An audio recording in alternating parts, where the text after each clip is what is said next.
Good morning, ladies and gentlemen. Welcome to Algebra Bootcamp. Mrs. Backlund and I have noticed that there are some of us that maybe have forgotten some of our algebra skills over the summer and this semester. So before we head into some more algebra next quarter or next semester, we thought we should review some of these very briefly. So you should all have a packet in front of you while you watch this, and we'll go through an example together, and the video will be paused so you can try out some examples on your own, and then the video will restart and you can check those answers. All right, let's start with our first topic, which is order of operations. So our order of operations we have here, you may have seen PEMDAS before. Some people know this as please excuse my dear Aunt Sally, but PEMDAS seems to be more common these days.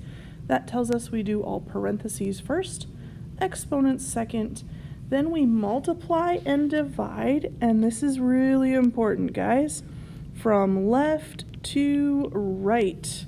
All right, multiply and divide from left to right, and then you add or subtract, also working left to right, okay?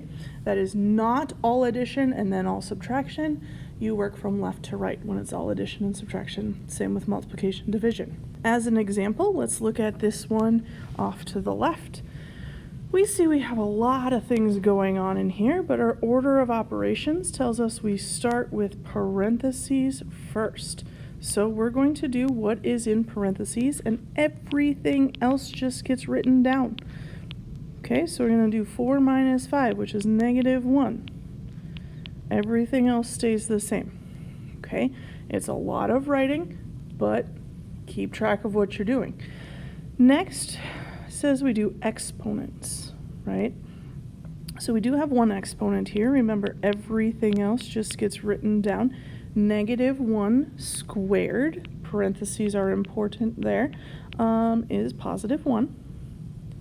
And now I can multiply and divide. And remember, that's going from left to right. So 7 minus, and now that's 8 divided by 2 comes first.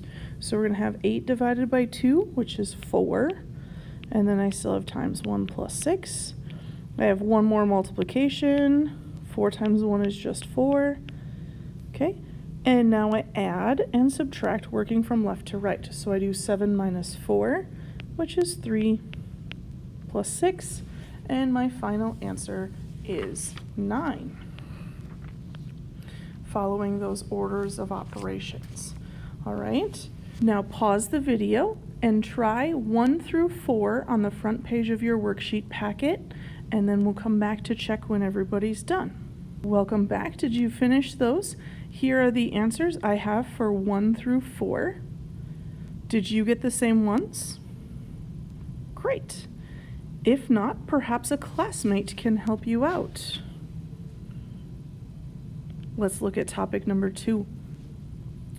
Function notation. This is something that, we use quite a bit in algebra. We haven't seen it a lot in geometry, but we are preparing you for Algebra 2 next year as well. So let's look at what goes into function notation. Over here on the right in this little diagram, you see f is the name of our function. Oftentimes we do call our functions f, sometimes h, sometimes g. Those are the common ones. It can be really any letter, but this one's called f. And then it says of x. You read that as f of x, not times x or anything like that. It's f of x. Okay, and that x value is telling us what the domain variables are, or what we can input into the function. So x is going to be our domain, and then whatever that equals is going to be the range or the output. So if we have f of x equals 9 plus x minus x squared, we are going to find f of -3. So that tells me -3 is my input, and I put it in for x. So 9 plus a -3 minus, notice that use of parentheses there when you have a negative base and you're going to raise it to a power. Parentheses are very important. And now we evaluate using those order of operations that we just talked about in the last topic. So 9 plus -3 minus exponents first. -3 squared is 9. Now I combine, add, and subtract from left to right. So 9 plus -3 first, that's 6, minus 9 is -3. Okay, just like last time, you have 5, 6, 7, and 8 to complete on your own. So pause the video now and try those 4 all by yourself. Welcome back. Did you get these answers for those questions?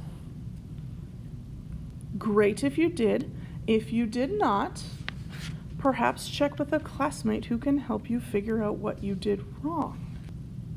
Topic number 3, simplifying algebraic expressions. So I've noticed some of us get a little confused when we're adding variable expressions or algebraic expressions and when we multiply. Like, when do we square things and when do we not? So this is a kind of a silly algebraic expression with a cupcake instead of a variable like we normally have.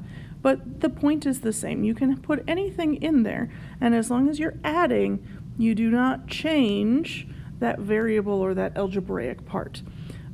If you are multiplying, like down here where we have cupcake times cupcake, then we get cupcake squared. Okay, but when we add cupcake and cupcake, we just get cupcake. So we look for like terms and add them. Let's simplify this first one.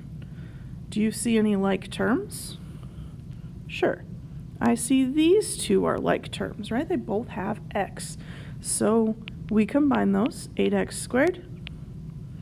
3x minus 9x is minus 6x plus 2. And that is our answer. The next one we multiply. We're asked to multiply 2x times 5x. 2 times 5, 10. X times x, x squared. And then we have plus 12. And those are not like terms, so we do not combine those. Pause the video one more time and solve the next 4, and then come back to check. Here are those answers for 9 through 12. I maybe should have written this one in standard form as x squared plus 2x plus 16, but because we can add in any order, it's not a huge deal if you didn't. Number 12 had a trick to it. It was a little bit of a FOIL problem. Did you remember FOIL? How about topic number 4, solving equations, right? Think of solving equations as this sort of balance idea where we have to keep everything equal and balanced all the time. So what I like to do when first solving equations until we get really, really good at this is I draw a vertical line down from the equal sign. And that helps me remember that whatever I do to one side, I have to do on the other side of that line as well. All right? So whether that's needing to subtract 3x, like in this example off to the right, or if it's doing something else. Okay? So I suggest you also write those vertical lines straight down and just keep track of what it is you're doing. Okay? Before we start to do all of those things, I do want to simplify everything on the left-hand side and the right-hand side first. So looking at this left-hand side, I see a distributive property here, right? So we need to distribute that 2. So 2 times x is 2x, 2 times 3, 6. That is still equal to 7x plus 5. Don't get sloppy in showing your work. Every single step has to be written correctly every single time.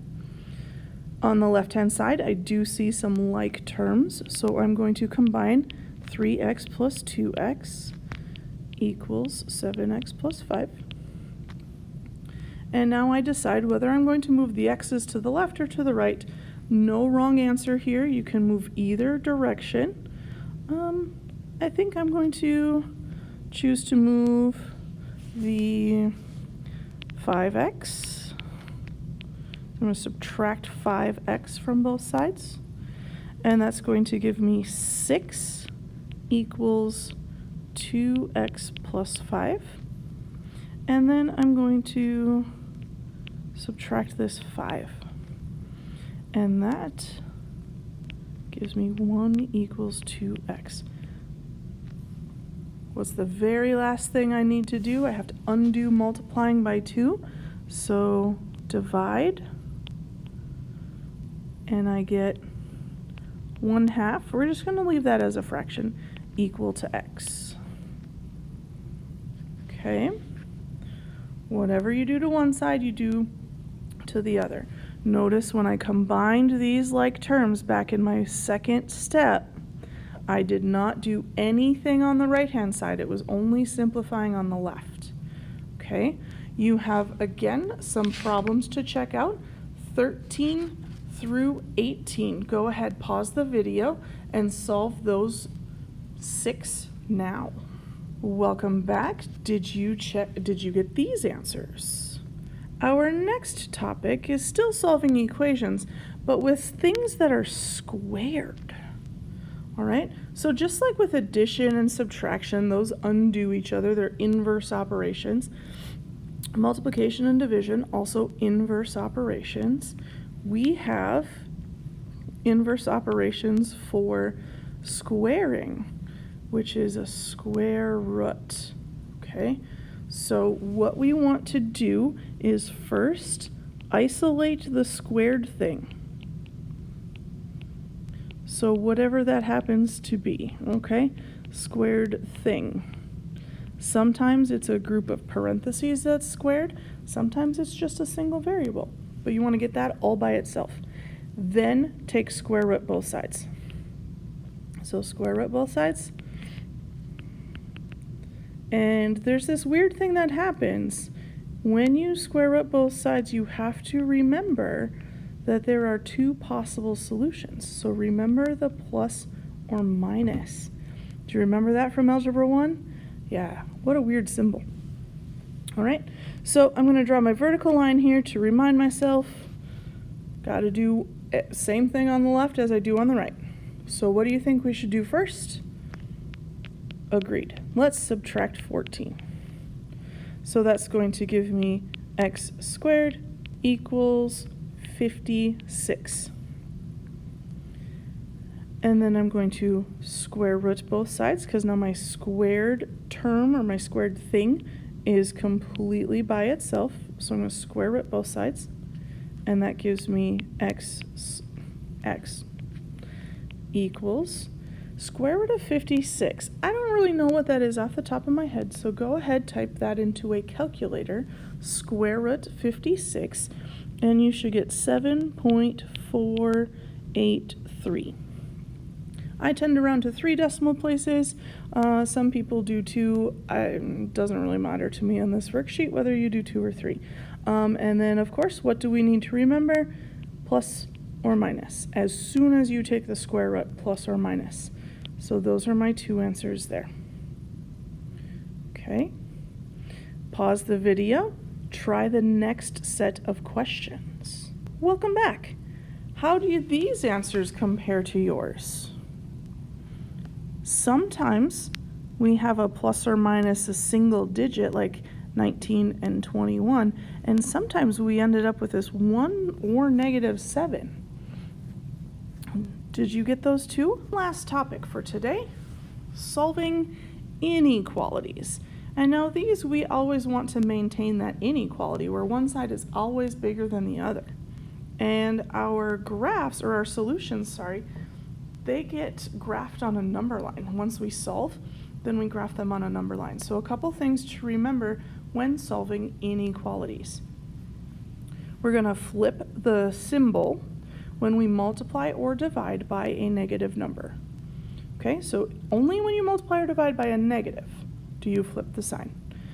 Then on your graph, you have an open circle when it's less than or greater than, and a closed circle when it's less than or equal to, or greater than and equal to.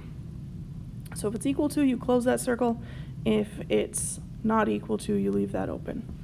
All right? Same rules for solving equations. Whatever you do to one side, you do to the other. And the only new thing is flipping that symbol. So let's do our vertical line straight down. And let's solve. Subtract 10 from both sides. I get -6 less than or equal to -2x. And now divide by -2. And I get -6 divided by -2 is +3. flip that symbol because we divided by a negative, so that means we have greater than or equal to x. Now, I like my variables on the left most of the time, so I'm going to switch that around, and it's not any different to say 3 is greater than or equal to x, or x is less than or equal to 3. They're the same. Now I'm going to graph this on my number line. I actually graph above the number line so I can still see the numbers and everything. So I'm going to do a closed circle because it's equal to. I'm going to do a closed circle at 3, and less than. The numbers less than 3 are to the left. So I'm just going to do a nice little arrow that direction and make sure it is an arrow indeed. All right. Take a few minutes, pause your video, and solve the remaining questions on your packet. Here are my answers and graphs. How do yours look? Excellent. I hope this is a good reminder of all of the algebra things, and maybe we can avoid some of those very common mistakes in the next semester. Have a great weekend. Thank you for playing along. Bye-bye.